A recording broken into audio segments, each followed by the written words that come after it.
after all of the men there? I told you I would come and look you up. But this evening, have you left for the party? Yes, I've left both the party and my father's house. Good evening, Mrs. Eckel. I don't know whether you recognize me. Oh, yes, of course. It isn't difficult to know young Mr. Worley again. No, for I'm like my mother, and no doubt you remember her. Left your father's house, did you say?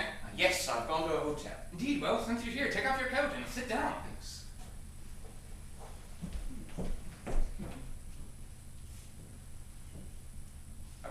Here, on the sofa. Make yourself comfortable. So these are your quarters, Yalma.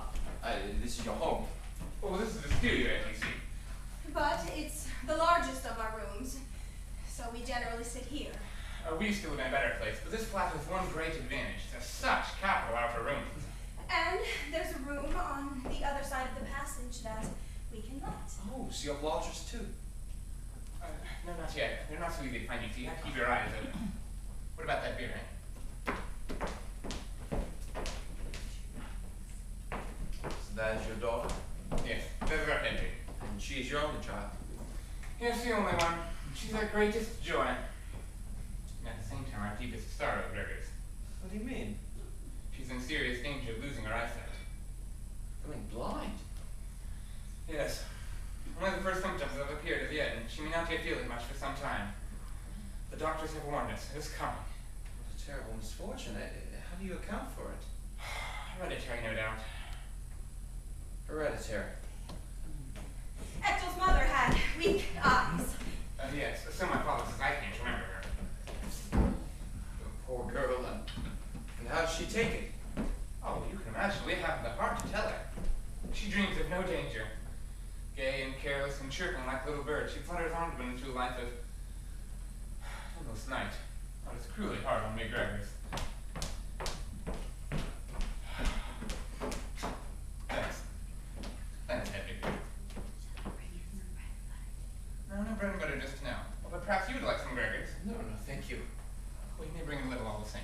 Do you have a crust? That's all I want. And plenty of butter, I don't mind. She seems quite strong and healthy otherwise. Yes. In all other ways, there's nothing amiss with her, thank goodness. She promises to be much like you, Mrs. Eckel. How old is she now? Hedwig is close on 14. Her birthday is the day after tomorrow. She's pretty tall for her age then. Yes. She's shot up wonderful this last year.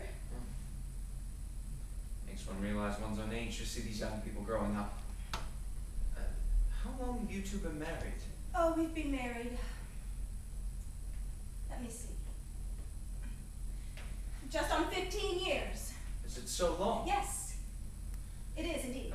15 years all but a few months. But it must have been long years for you, if it works, Gregors. They were long. While I was living them. Now that they are over, I hardly know where the time has gone. Come now, Yalma. Let's sit down and have a good talk about this. What was it again? Father, we have a visitor here, Gregors Worley. I don't know if you remember him. Worley? Is that the son?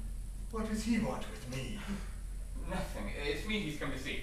Oh, then there's nothing wrong. No, of course not. Not that I'm afraid, you know. I bring you greetings from your old hunting grounds, Lieutenant Eckel. Hunting grounds? Yes, up in Hoyden. About the works, you know. Oh, up there. Yes, I knew all those places well in the older days.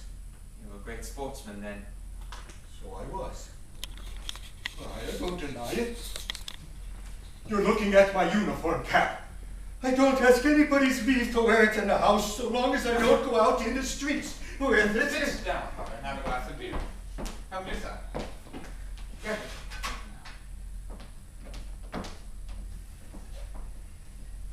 Do you remember, Lieutenant Eckel, how Yalmar and I used to come up and visit you on summers and at Christmas?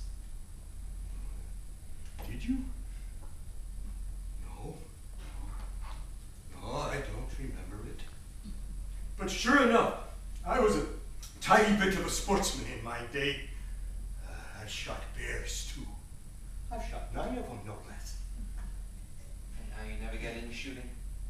Oh, I can't say that. Get a shot now and then, perhaps. Of course, not in the old way. For the woods, you see. The woods. Are the woods fine up there now? Not so fine as in your time. For they have been thinned a great deal. Thinned. It's dangerous work, that. Bad things come of it. Come. The woods revenge themselves. A little more, Father. How can a man like you, such a man for the open air, live within a stuffy town boxed within four walls? Oh, it's not so bad here.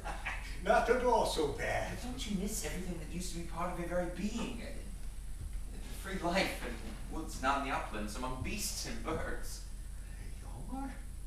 Shall we let him see it? No, Father, not this evening. What does he want to show me? Well, it's only something. You can see it another time. You see, I've been thinking, Lieutenant Ector, why don't you come up with me to the works? I'm bound to be going back again soon.